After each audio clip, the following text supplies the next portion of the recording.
Tonight we are talking about something that is essential to many spiritual and magical practices, visualization. So for some, I know visualization is natural and it's vivid and it's easy. And for other people, I know when you close your eyes, well, you don't see anything at all, just darkness.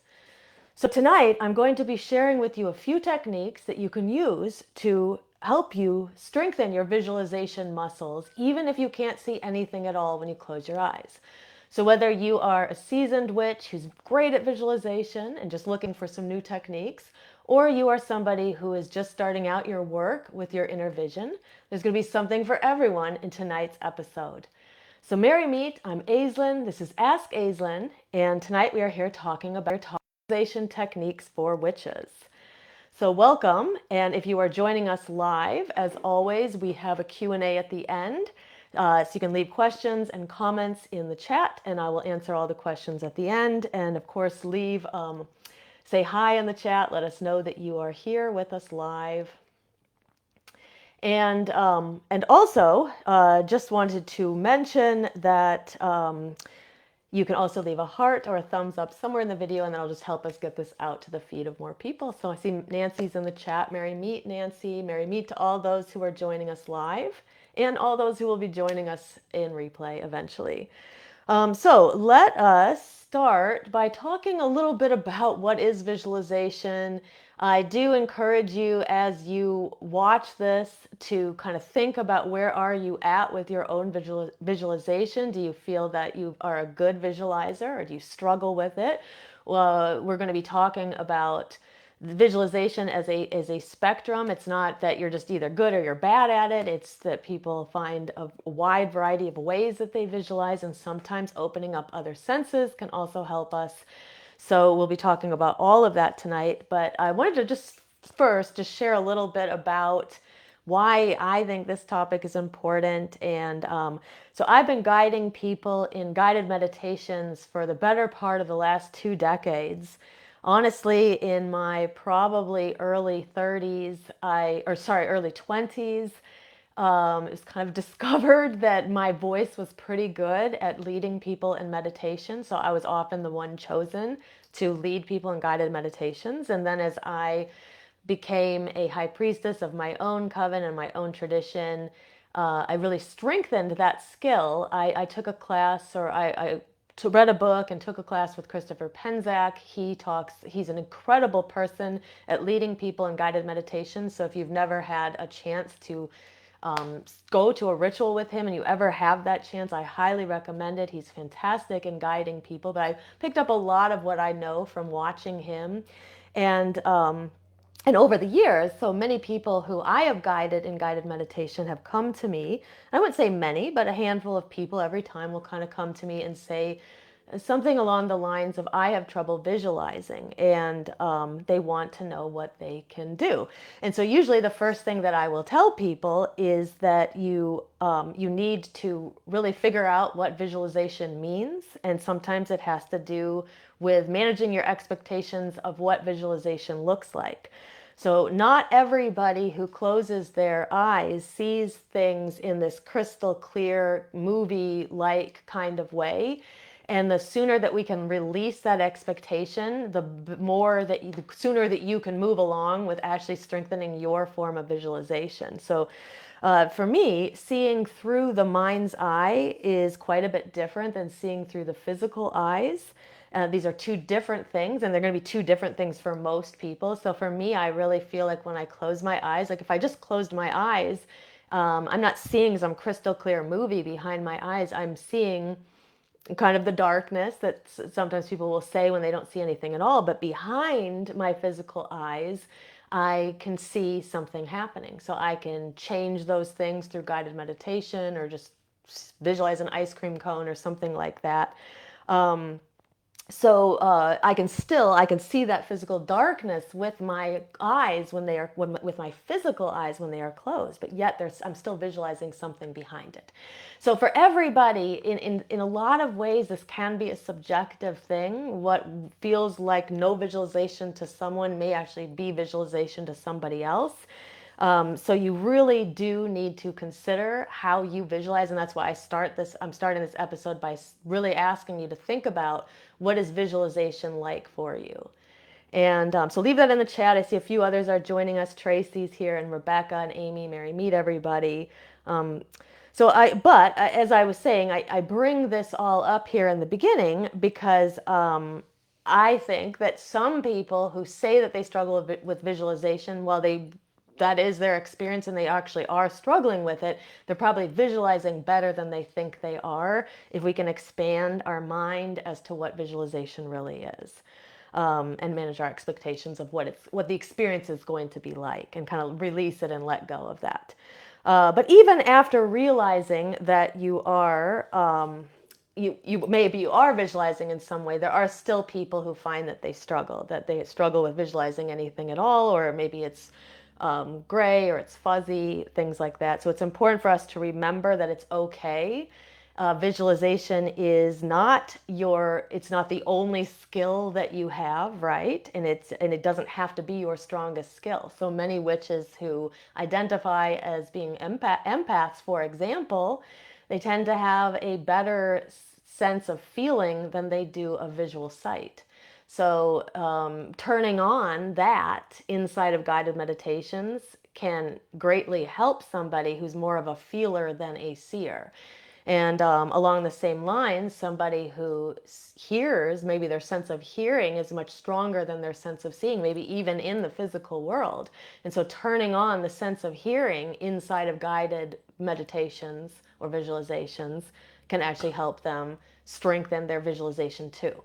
So we're going to talk about all of this tonight, but I wanted to start by kind of opening up with that, and then opening up, obviously, this question for you: what is your visualization like?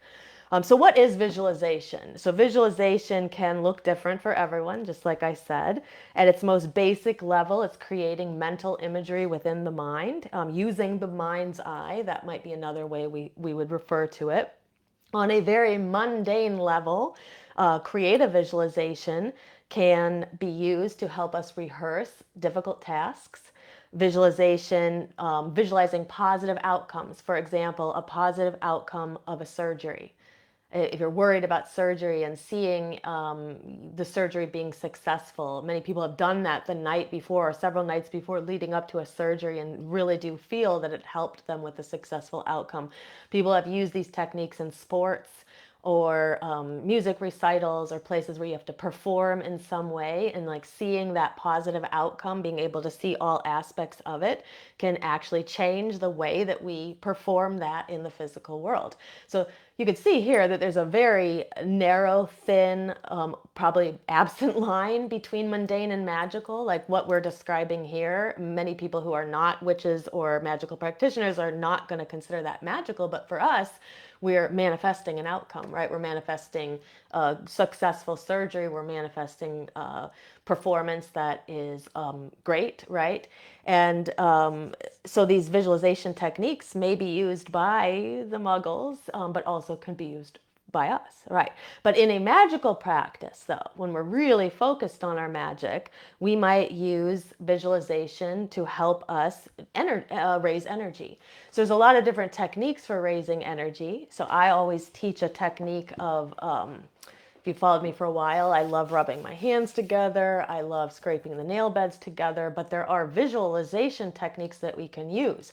We close our eyes and we imagine a cone of power being maybe swirling counterclockwise or clockwise around us, depending on what kind of intention we have, whether we're releasing or we're drawing in. And you can imagine and see that in your mind's eye, see that energy building up to a point above you, until that point at which you release the energy and send it out into the universe.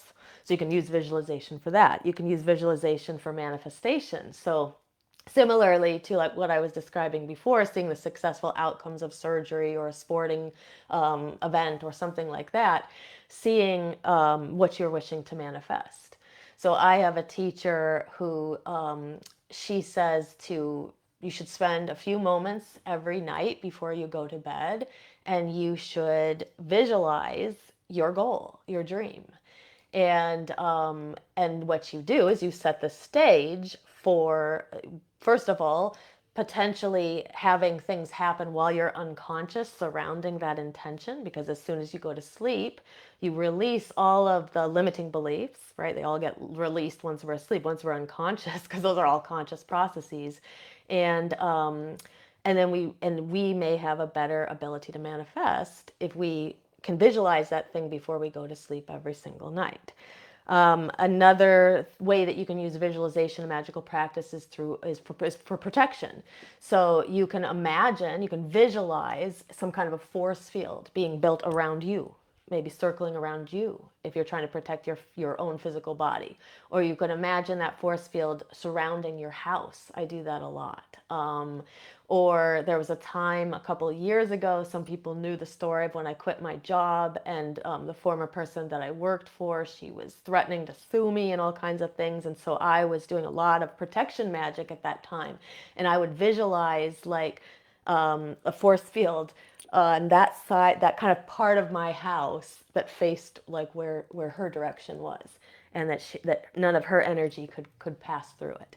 And so as you can see, there's a lot of ways that we can use visualization here. And then of course we can use visualization and meditation. And that's oftentimes when people come to me and they're struggling with visualization, it's usually in that aspect because they're struggling in the guided meditations that they're doing on their own, or that we're doing in our Shadow Seekers membership, for example, or at a ritual that our coven runs. And so they come because they're worried about not being able to visualize. So sometimes we call visualization, we might say inner vision. So I'm just bringing up some terms because I may use them interchangeably tonight. Inner vision, psychic seeing, seeing with the mind's eye. The energetic center that is connected to your visualization is your third eye. So it is a chakra that is worth working on if visualization is an issue for you, or if you want to strengthen your visualization, it's worth working on the third eye chakra. But it's important to remember that chakras and the energetic system does not happen in a vacuum, which means that we spend a lot of time working up here. We have to remember that the lower chakras need our attention too. And sometimes when people start to balance the lower chakras, it inadvertently starts to strengthen some of the upper ones as well. And then visualization improves, intuition can improve, different things like that. So before I dive into the majority of what I was going to talk about tonight are different techniques and exercises that you can use. But before I do that, I want to talk about something called aphantasia. And honestly, the idea for this class came from about 5 or 6 weeks ago. Someone asked about aphantasia in our Body, Mind, Witchcraft Facebook group. And people were weighing in on how well they visualize. And so the idea for this episode kind of comes out of all of that. Now, aphantasia is, according to research, is probably found in about 1% to some studies say 5% of people, but I'm going to explain a little bit about what that means. The numbers may be a little bit higher than that. So as I mentioned at the beginning, there is a spectrum of visualization. So it's not that you are either a good visualizer or you can't visualize at all. Most people are going to be somewhere in between. So some people may be good sometimes and not all the time. Some people literally may close their eyes and see nothing, and they just never do.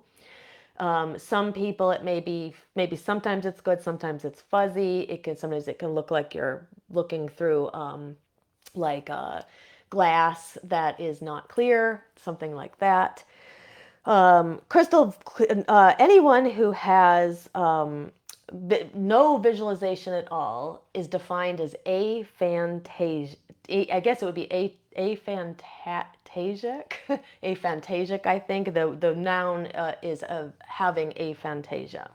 So this is defined as having a visualization that is either not present or is dim and vague. So in aphantasia, in the definition of it, we also have people who it's like dimmed vision. Like you're not seeing very much, but you might be seeing a little bit. Now the studies that have looked at this have placed the numbers at around 1% to 5% of people. But it's really important to remember that the studies that have looked at aphantasia and to see how many people actually have it are all self-report and self-assessment. And so what I'm going to do is I'm going to share with you a link, and you can go to the Vividness of Visual Imagery questionnaire, and you can take it. And I'm gonna preface this with that the studies that have been done have used this instrument, and it's self-report, which means, is it the best science for studying something? Probably not. So there's like more studies that need to be done, but you can at least go and you can see how you score on this inventory. So I put that in the chat for anybody who's live, and then if you're watching back on YouTube, this will also be down in the comments, okay? So I see, and while I'm here in the comments, I see Andrea saying she does it better when she's more balanced, and that is something I was going to talk about, because your centeredness and where you are with your energy is actually going to play into like how well you are at any of your skills. Rebecca says she is a very visual person, so she always sees images and colors. She said, I don't always see what the guided voice says, and that can be frustrating. Okay. Yeah. And so this episode tonight is for everybody. So whether you are, you're pretty good most of the time, but you get frustrated sometimes, you'll benefit from this, all the way to the people who are totally aphantasic. We have some exercises for everybody tonight. But I recommend, if you're interested in this, check out that. It's a very short inventory. It's only a few questions. Check it out and then see what it says about you. So this, as I mentioned, it's a self-assessment report. So when it comes to research, it's questionable how valid the results really can be. There are 3 objective tests that so far have only been done with a small amount of people in a laboratory setting. So it's possible if bigger studies begin to study this, maybe we'll have more information on it.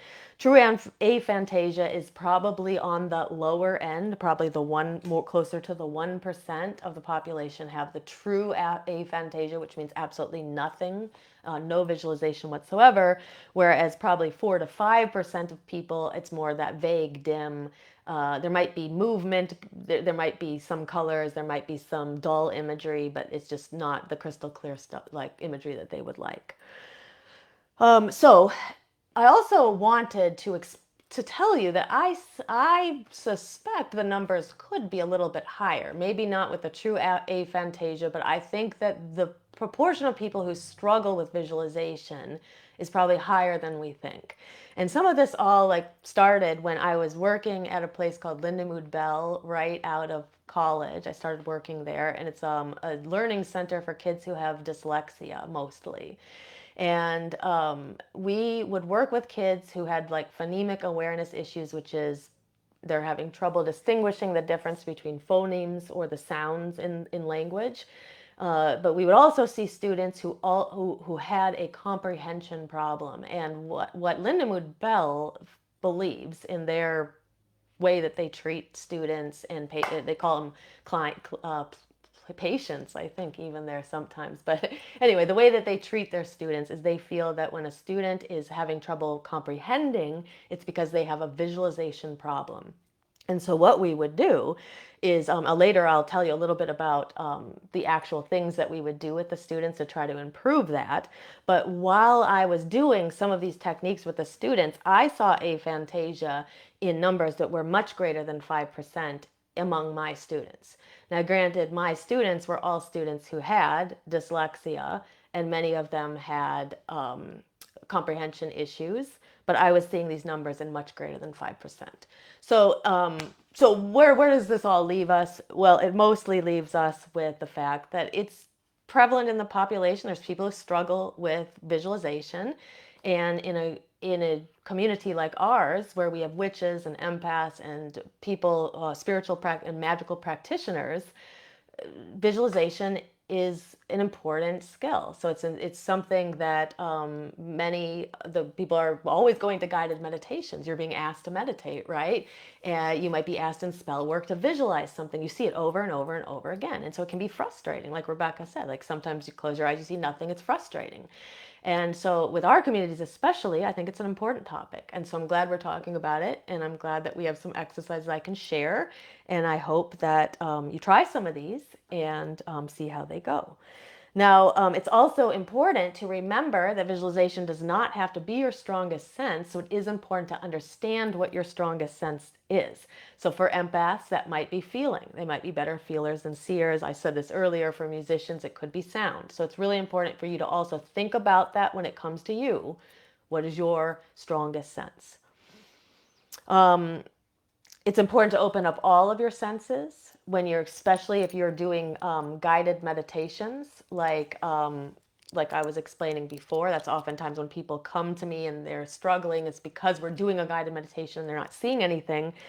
This is why I always open up a lot of my meditations by saying see, sense, feel, or imagine.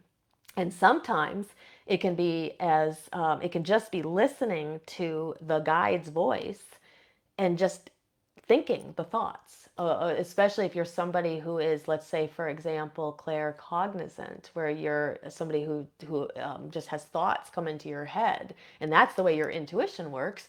That could also be the way that you meditate.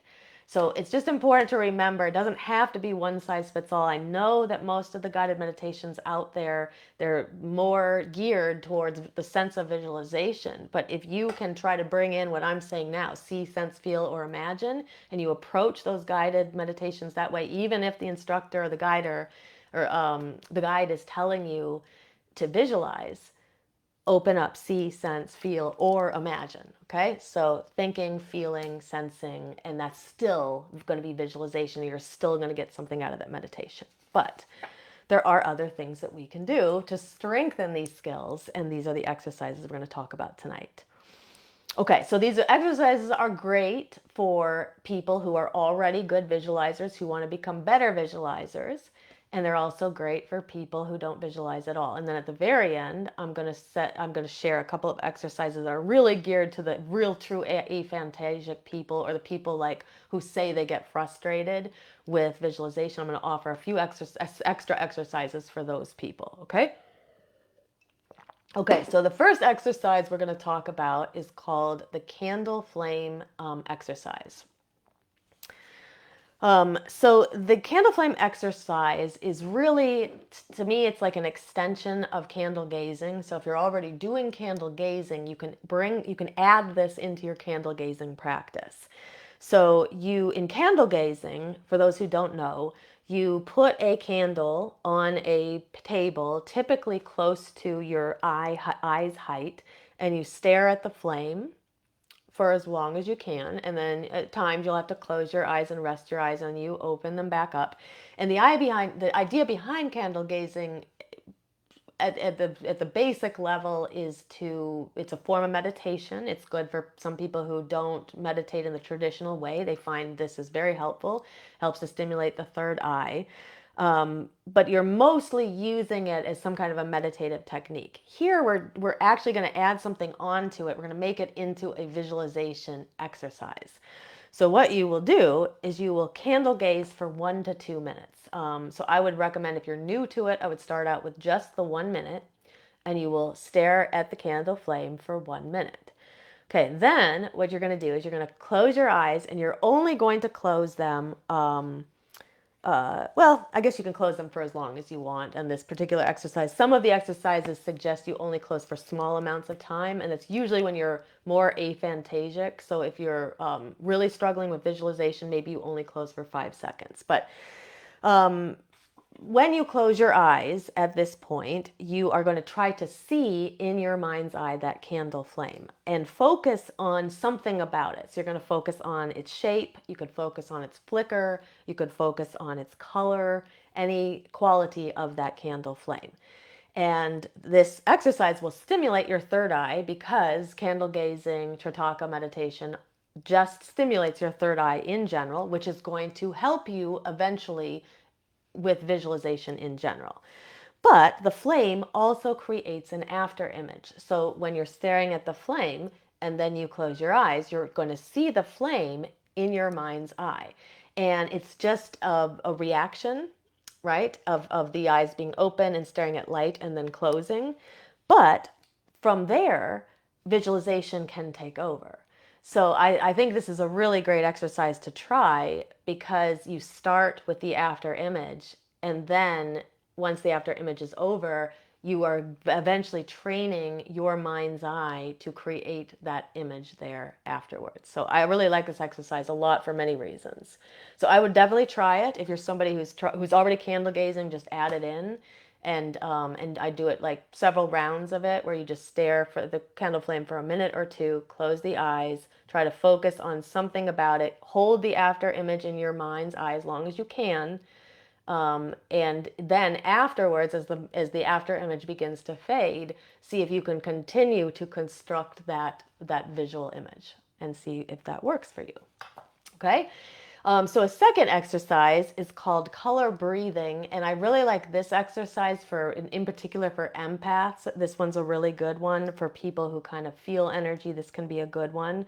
So what you're going to do is you're going to close your eyes. You want to get into kind of a light meditative state, and then you are going to inhale very deeply, and as you breathe in, you're going to imagine breathing in a color. So, for example, if you want healing energy, you're going to breathe in green. If you want love, you're going to breathe in pink or red. If you want peace, maybe you'll breathe in blue. So you could use your kind of correspondences that you usually like about colors, and so you're going to breathe in different colors. And you're going to imagine, as you breathe those colors in, you're going to imagine filling your body with that color. Or you can imagine filling your aura with that color. So you can imagine inhaling the color in, you can imagine it kind of permeating your body and then expanding out into your aura. And you can cycle through different colors, bringing in different intentions as you do so. So like I said before, the exercise is very good for people who say that they feel energy more than they actually see it. And focusing on seeing the colors can actually eventually strengthen our ability to see in the mind's eye. So I would recommend trying that one. I would recommend trying several of these if you're serious about visualization. I would try several of them, and I think it's going to be important. I'll mention it again at the end, but it's always important to think about when we're trying to change something like this. These are oftentimes not quick fixes, I guess is what I want to say. It's the reality of most of what we do here. It's not, we don't wave a magic wand and now all of a sudden you can visualize when you couldn't visualize. It's like your hard work strengthens your magical and your spiritual practice. And I'll circle back around and we'll talk about that again. But these exercises aren't really something that you can do them once and expect to see much great results. It would be something that you would do over time. So I would recommend bringing in one or two of these exercises into your daily practice, or add it to a routine that you already have, and that can help you make this a habit too. Over time, you'll see that's where you'll start to see the real benefits. Okay, so another exercise is memory recall visualization. And just saying hi to a few more who are joining us. I see Elizabeth is here and Stephanie, Merry Meet Guys. So this exercise is also very good for strengthening visualization over time. So you're going to get into a light meditative state. And for those who don't know how to get into a light meditative state, it can just be simply closing your eyes and counting down from 13 all the way down to 0. And imagine as you count down with each number, just imagine your body getting a little bit more relaxed. You don't have to be in like some super deep state to do these exercises. You just want to bring your energy down kind of closer to the alpha state. And now you're going to recall a place that you know. Okay, so this is not creative visualization here. This is a place that we know of. So you could visualize, so it could be your kitchen, it could be your childhood bedroom, but it's got to be a place that you know or that you knew very well. So as you're in that meditative state, you're going to start to see this place or bring this place into your mind's eye. And here you want to notice specific things. So start to notice textures or colors, shadows on the wall, where different things are placed, and while you're in this meditative state, we don't want to just stick with the visualization or the visual sense. We want to open this up and make this a multisensory experience. And see, the reality is that when it comes to our brain is going to strengthen much of our skills if we use a multisensory approach. So in my educational therapy practice, when I was talking about teaching the kids with dyslexia, we wouldn't just have people read words. We have them do all kinds of things like touching things and saying things out loud. So many senses are being used. And the same thing happens here when we're trying to strengthen our visual sense. Many people, where they go wrong is they only try to do visualization, but we want to strengthen all of the senses. We want to make it multisensory, and that is going to strengthen your visualization. So going back to this place that you're imagining, so a place that you have been to before, that you can see very clearly with your physical eyes, then you will imagine it in your mind's eye. What do you hear? What do you smell? What do you feel? Are there emotions that come up around it? And so you just want to evoke as much of that as you can, not just the visual imagery. So this can strengthen the visualization skills that you already have by tapping into those other senses.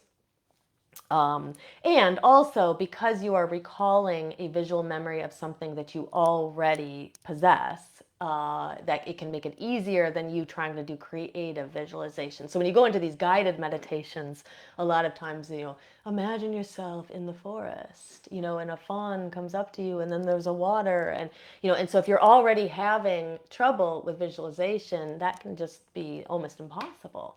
But if you're strengthening yourself through visualizing things that you're already familiar with, eventually you'll become better at being able to do the creative visualization as well. And then the fourth exercise I wanted to share in this kind of set of exercises is one of my absolute favorites. We did it one time in one of our Shadow Seekers rituals, and I do plan to bring it back, is it's stepping into a tarot card. And so I love this exercise. And so I'm going to explain a little bit about what I did at that learning center, Lindenwood Bell, and how I kind of connect it to this exercise. So at Lindenwood Bell, what we would do, so when the students would come in and they are having comprehension problems, we would start, you wouldn't even imagine this is where you would start, but we would start with pictures. And so I had all these pictures from a coloring book, and I had colored them all in. And the student would look at the picture, and they'd have a certain amount of time where they would look at the picture, and then they would close their eyes, and then they would try to visualize it, and they would try to remember things, and you do it over and over and over and over again until they start to get a little better at what they're doing. And so the idea is that if we give you something to look at and then we take it away, it's better than just having someone just out of nowhere try to do creative visualization. Like, say, imagine an apple is harder for someone than if we give you a picture of an apple, you stare at it for a while, and now you close your eyes and you try to visualize it. So there was some success. I will be honest, I don't know how much it always helped the students with their comprehension, but it certainly did help them with their visualization. And so this exercise is sort of an extension of that, but designed for witches. And so you use a tarot deck. And so let's see here. I really love like a deck that in particular that has a border around it is going to be better than a deck that doesn't. So for example, I'm not sure you can see this, but here is a card. And so you can see this has a border around it, okay? And so what you do in this exercise is it's kind of like the exercise with the kids, but you'll stare at the tarot card and you stare at it for 10 to 15 seconds. And then you close your eyes and then you try to visualize it. Okay, and in the beginning, you may not visualize many details, but maybe you can a little bit. Maybe you could see this card had a person pointing, and so maybe you can just, you can see that bit of it, like the hand is pointing up towards the right. And then you open your eyes again, and you stare at the card again. And you do that for 10 or 15 seconds, and you close your eyes, and then you try to visualize more of it. Now you can bring this in, you can bring all the other senses in too. So the card itself, this is just a visual sense, but we might imagine the way the person is feeling. We might imagine the way that it smells. We might imagine the way that it tastes, right? Or depending on, or the way it sounds, the way that, depending on what our senses are, and our, especially bringing in our strongest senses, but trying to bring in all of the senses if possible. And then eventually you can imagine yourself stepping through this frame into the card. And from there, creative visualization can begin. Now that's a more advanced technique, so I would recommend that in the beginning you just use this to strengthen the visualization sense of staring at the card. Close your eyes, imagine bits of it, open it up. You can do that 4 or 5 times and consider that an exercise, and that would take you a minute or 2 minutes to do. And so again, I would recommend bringing one of these exercises, one or more of these exercises, into a almost daily practice. Do it for a moon cycle maybe, and see where you're at, because I think you may notice that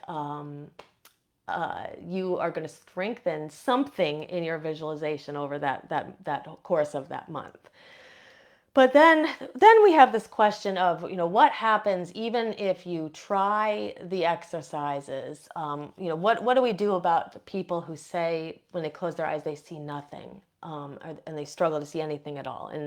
And so the guided meditations themselves, some of the exercises themselves can feel impossible if you're not seeing anything. Now, I still say, even if you will feel you're aphantasic, I would try one or more of the exercises I just mentioned, and see if it works. But I do have something extra for you guys. So this is why, as I mentioned, I always say see, sense, feel, or imagine whenever I am talking about whenever I am guiding people in meditation, because I want people to open up more senses than just seeing, and I don't want people to feel alienated who are aphantasic or who have more difficulty visualizing. So one thing that I always tell people in the guided meditations is sometimes it's just, if you just listen to the guide's voice, don't stress out about what you can or can't see. Just listen to the person's voice, because that in and itself, even if you're thinking the thoughts of what that person is saying, you're doing something. It's going to have a great benefit on you still, even if you don't see the crystal clear visualization. Even if you don't see a fuzzy visualization, you're still getting something out of it if you just think the thoughts as you listen to the guided meditation. So I would recommend that you try to relax and try to just let yourself go with it and see what happens. But there's also some exercises that you can do. You can try to strengthen your visualization and break through that kind of aphantasia.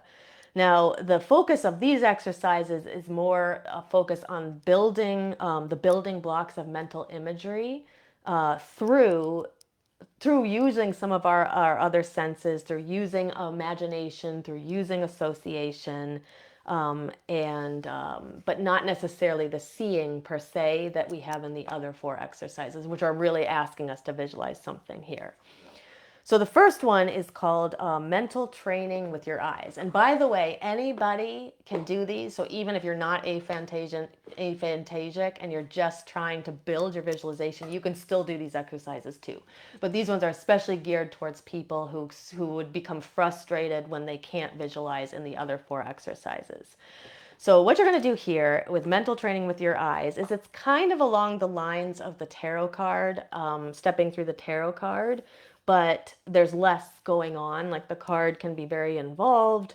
If we take something that's very small, for example, say a crystal, so something small that you can put in your hand, or a pen, or I don't know, anything small and simple that you can hold in your hand can be used in this exercise. So what you're going to do is you're going to look at this object for about 30 seconds.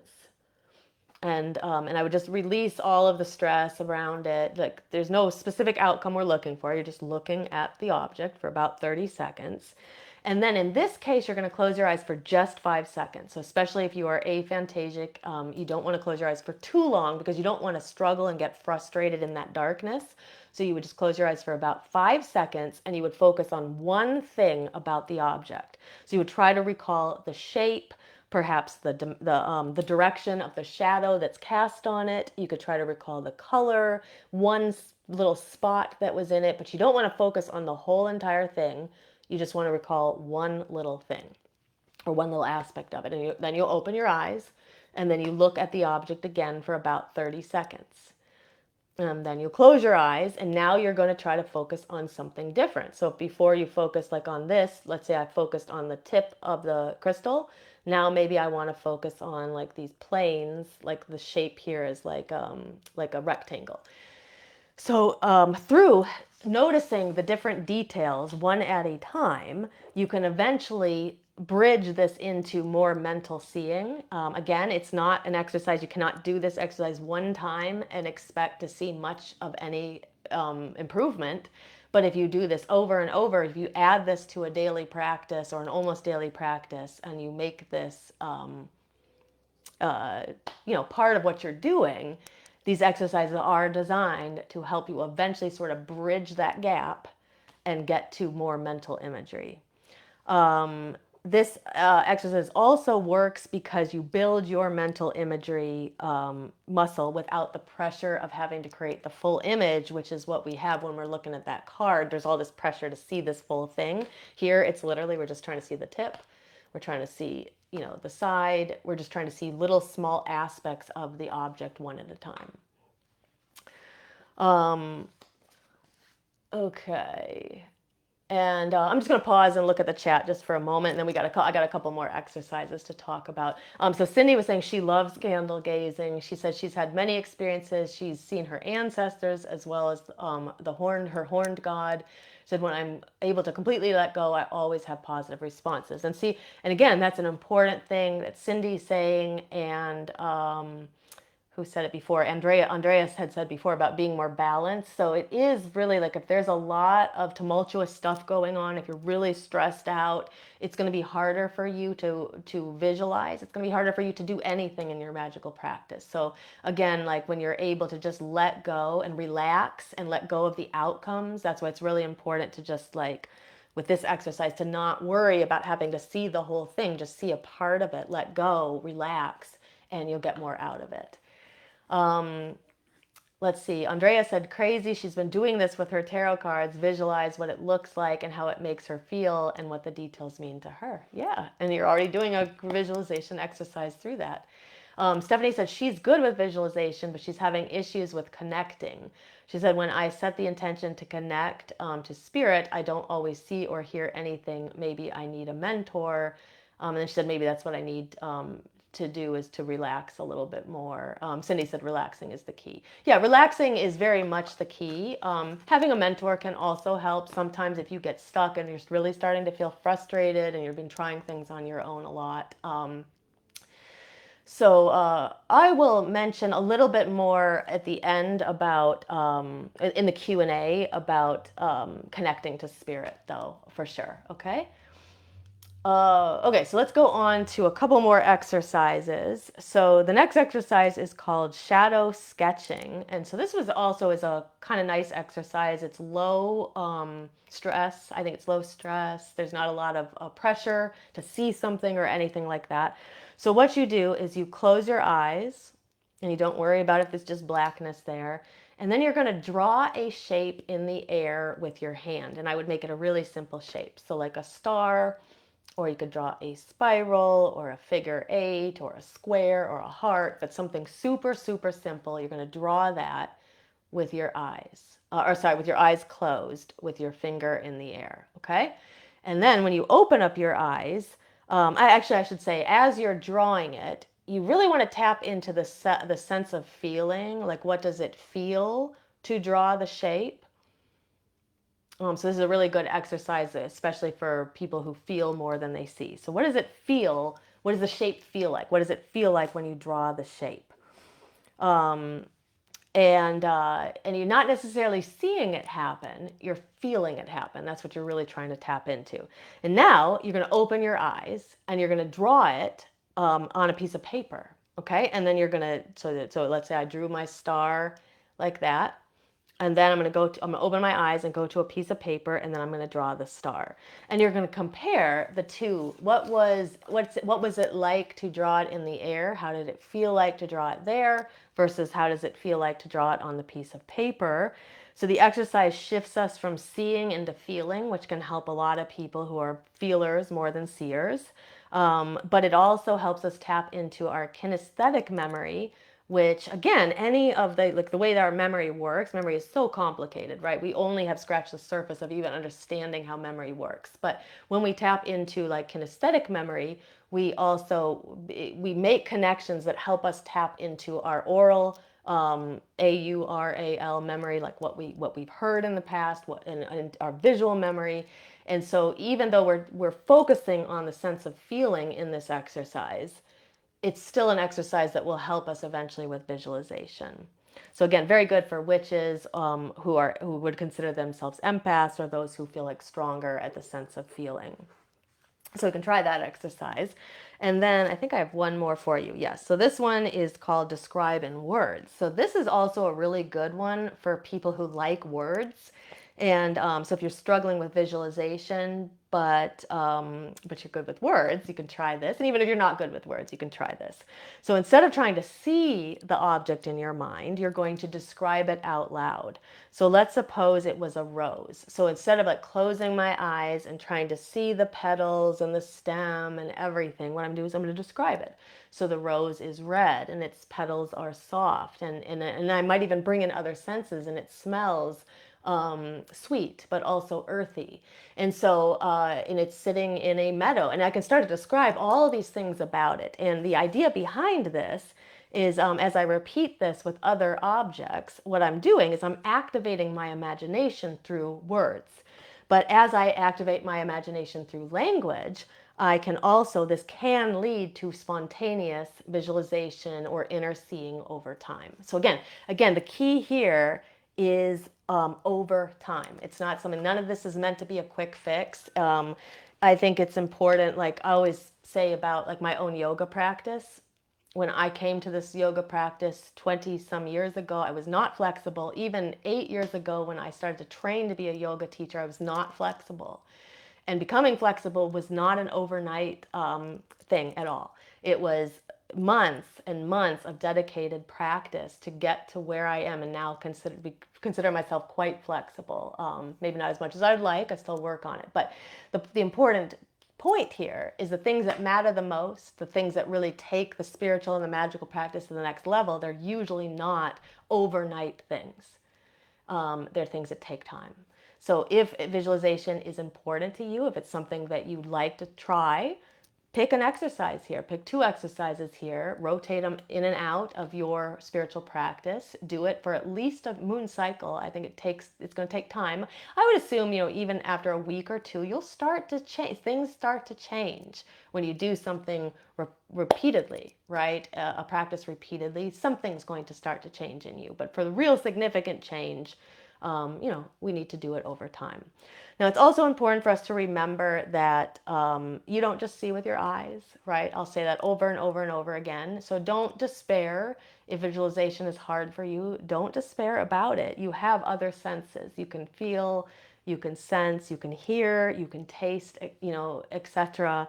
And if you practice these other senses, and you practice them during your visualization, so when you go to the guided meditations, you just focus on those other senses, you may find that over time you begin to see with your eyes as well, or your inner eyes as well, I should say. All right, so I hope that helps. And for those of you who are in our Shadow Seekers membership, we always offer more to those who are in our membership. And so these exercises that I have just laid out, these 8 different exercises, or 7, I think it was 8, I am going to do full practice videos of all of these. So if you're a Shadow Seekers member, You have that to look forward to. We're going to be doing meditations over the summer, and I'm going to incorporate all these in because I've had many requests from people about visualization. So whether you're a great visualizer just looking to strengthen it, or you're more on the aphantasic side, these videos will help you very much.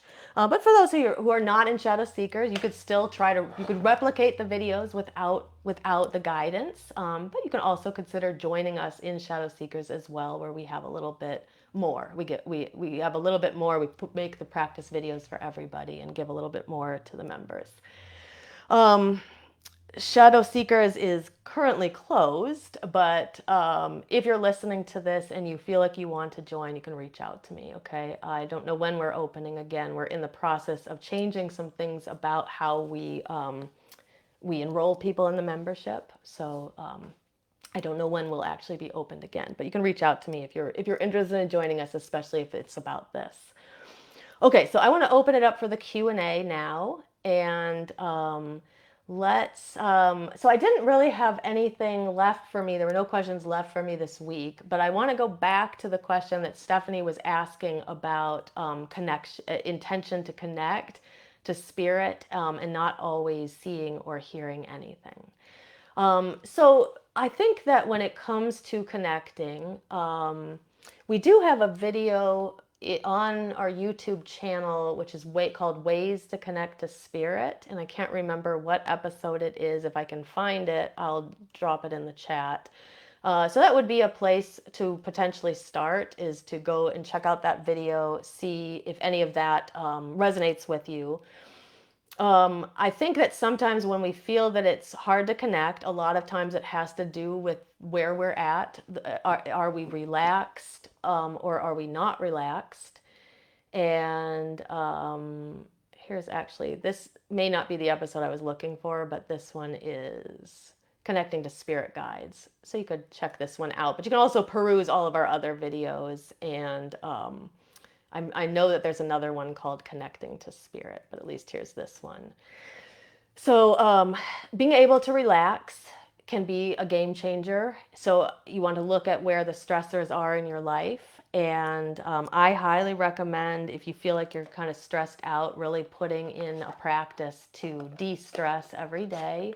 And even if you think that you're doing that, the majority of people, even the people who think they're grounded, even somebody like me who does this for a living, I find myself ungrounded all the time. Like I say this, we live in a very difficult world. There's so many things around us that uproot us and unground us. And so really finding a way to ground down is important. Whether you do that in the morning, whether you do that in the evening, or somewhere in your day, just finding a way to ground can be very helpful. The other thing about connecting to spirit, though, is, we ask the questions, and then sometimes we expect the same kind of answers we get from a friend. Like if you asked a friend a question, they're just going to answer you right back. And spirit or spirit guides or the deities, they don't always communicate in that same way. And so sometimes they're communicating with us, and we're not aware of that.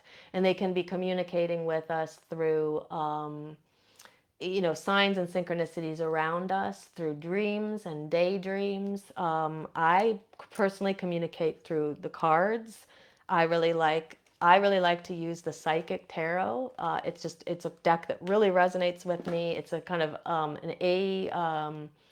what's the word? Atypical deck. It doesn't have court cards in it, and it doesn't have the tens, and it's got some extra cards in it. But to me, it's very intuitive. I resonate a lot with it, and so I use it for guidance. So I'll ask my guides or spirit questions, and then I will use the deck to get my answers.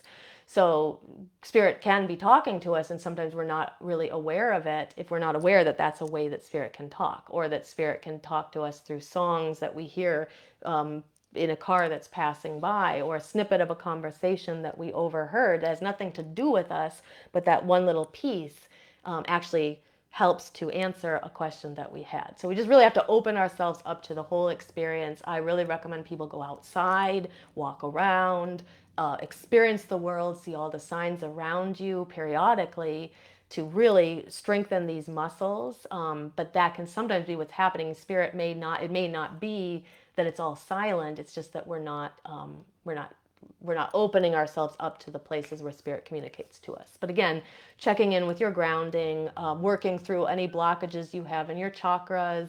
A lot of times we're going to have blockages in the low chakras that we're not sure of how to address. And working with those can be very helpful. Working with the third eye, working with the throat chakra, working with all of the spiritual chakras as well. Working through our shadow work, we can have limiting beliefs and blockages around communicating with spirit. So there's so many things that can be going on, and sometimes it's not as much. It's not just as simple as just relaxing. It can be addressing all of these other areas that are keeping us a little out of touch, or having or breaking through the blockages that are preventing us from opening ourselves up to that kind of energy. Tabitha said the morning pages have really helped ground her in the morning, and that lasts pretty much through the day. Yeah. And so, morning pages that she's referring to is something that we brought up in Shadow Seekers, but anybody can do it. And it's an exercise by Julia Cameron from the book The Artist's Way. And morning pages is where what you do is the first thing you wake up, before you do anything else, before you get out of bed, you don't have any coffee, nothing, before you've even barely opened your eyes, you begin writing several pages, or sometimes people like to just do like 5 minutes of free form writing. And you just write, where you're barely even conscious while you're writing. And what people find, it's a creativity exercise. It opens up creativity over time. But what many people find, like Tabitha, is that it's very grounding, and that grounding lasts throughout the day. So some kind of a spiritual practice in the beginning of the day and one at the end of the day can be really good to kind of bookend your day, even if all you're doing is 5 minutes. And that the theory behind the morning pages is that it's like a brain dump. You just dump all of the crap out of your brain that otherwise would be sort of in your mind, and you'd be ruminating over it all day. Even if you weren't aware of it, it would be unconsciously there.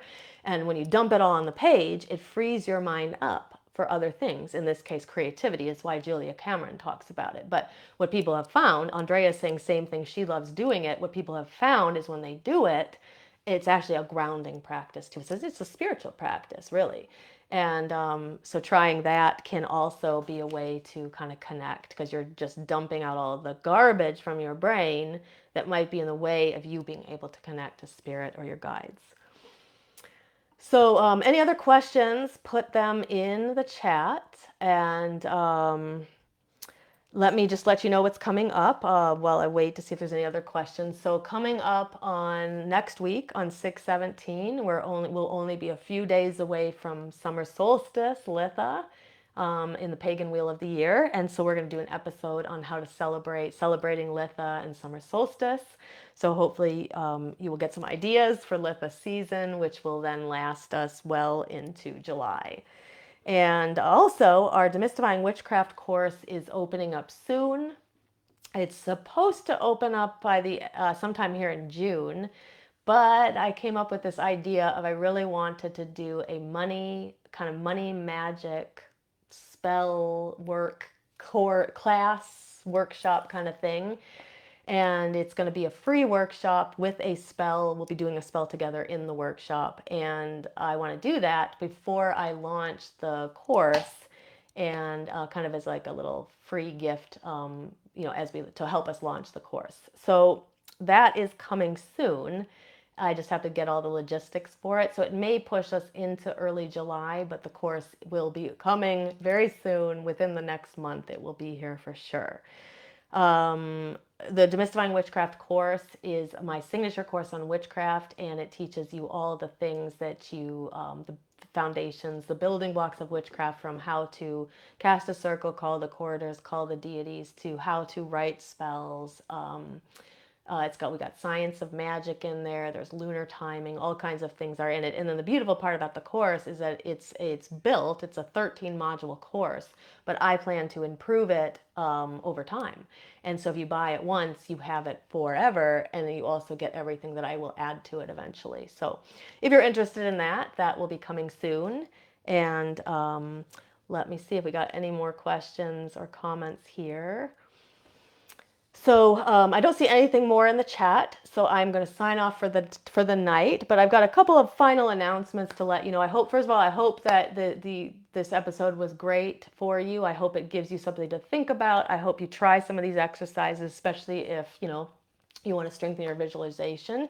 I'd love to hear how these work for you. So you can always write to me, Aislin Lumina at bodymindwitchcraft.com, or you can always leave a comment on any video. But I would love to hear how the exercises work. I don't just like do the exercises and avoid.